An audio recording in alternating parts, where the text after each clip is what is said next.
আমার অনেক খারাপ লাগছে। আমরা যখন ফুলটা দিলাম, ফুল দেওয়ার সঙ্গে 3 সেকেন্ডের মধ্যে পুরো ফুলের ডালাটা মানে খামসা খামসি করে ভেঙে চুরমার করে দিল।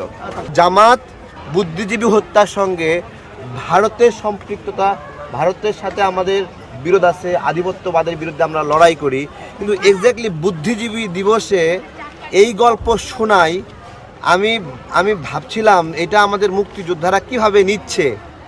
এবং পুরা বুদ্ধিজীবী কবরস্থান, এইখানে স্মৃতিসৌধ, স্মৃতি বিজড়িত যে সমাধিস্থল, এই পুরা জায়গাটা বিকাল পর্যন্ত মানুষ ভরে থাকে।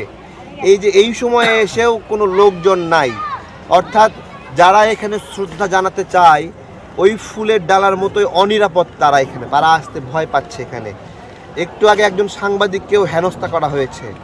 এই নাজুক অবস্থার মধ্যে এইখানে শুধু টাকা কামাই করার জন্য ইটগুলো বদল করা হয়নি, বুদ্ধিজীবী কবরস্থান এই স্মৃতি বিজড়িত জায়গার ইটগুলো পরিবর্তন করে ফেলেছে।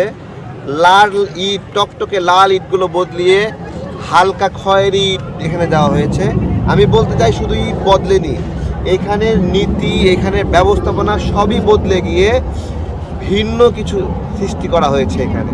আমার অনেক খারাপ লাগছে। আমরা যখন ফুলটা দিলাম, ফুল দেওয়ার সঙ্গে 3 সেকেন্ডের মধ্যে পুরো ফুলের ডালাটা মানে খামসা খামসি করে ভেঙে চুরমার করে দিল। অর্থাৎ এইখানে বুদ্ধিজীবী দিবসের যে শৃঙ্খলা, যে নিরাপত্তা ব্যবস্থাপনা, তার কিছুই রাখা হয়নি। এটা একটা মস্করা। আমাদের মুক্তিযুদ্ধ মন্ত্রণালয় এটা কি ঘোড়ার ঘাস কাটে? এখানে কারা এখন চালাচ্ছে জিজ্ঞাসা করছি। একটা ফুল দেওয়ার 3 সেকেন্ডের মধ্যে এটা ভাঙচুর করে শেষ। কোনো পাহারা নাই, কোনো সুরক্ষা নাই, একটা ফুলের ডালা সুরক্ষিত রাখিনি এখানে। এবং সকাল থেকে বিভিন্ন গোষ্ঠী এসে এখানে বক্তব্য দিচ্ছে, পাকিস্তানের অপরাধকে হালকা করছে। এইটা আমরা দেখার জন্য আমরা একটু আগেও বলেছি যে রাও ফরমান আলী, যিনি এই বুদ্ধিজীবী গণহত্যা চালিয়েছেন, তিনি তার ডায়েরিতে একটা তালিকা পাওয়া গেছে। সেই ডায়েরিতে তালিকা পাওয়া গেছে, সেই তালিকার লোকগুলোই কিন্তু এখানে ঘুমায় আছে, যেই লোকগুলোকে হত্যা করা হয়েছে।